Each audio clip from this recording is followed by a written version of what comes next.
Hi, είμαι η Ελιάνα, βλέπετε το ELTV Show. Αυτό το βίντεο γίνεται στα ελληνικά γιατί εσείς το ζητήσατε. Είμαι 6 χρονών, ζω στη Γερμανία με τη μαμά και τον μπαμπά μου. Ο μπαμπάς μου είναι Έλληνας και η μαμά μου είναι Ρωσίδα.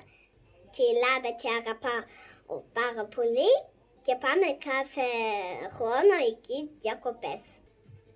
Την αγαπάω πάρα πολύ γιατί εκεί είναι θάλασσα, κολυμπάμε, εκεί είναι η γιαγιά μου, η φίλια μου και οι ξαδελφές μου. Και αγαπάω και τη Ρωσία γιατί εκεί είναι η γιαγιά μου, η μπαμπушка Λένα και ο φίλος μου Αλιώσα. Γι' αυτό και θα κάνουμε βίντεο σε 3 γλώσσες, στα γερμανικά, στα ελληνικά και στα ρώσικα. Και σε εκείνα τα βίντεο θα σας πω από τα ραφτική μου, από τα παιχνίδια μου, τι αγαπάω, από τα βιβλία μου και άλλα ό,τι ρωτήσετε.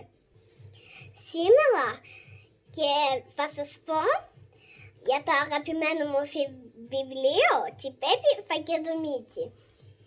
Η Πέπη Φακεδομίτη είναι στα ρώσικα.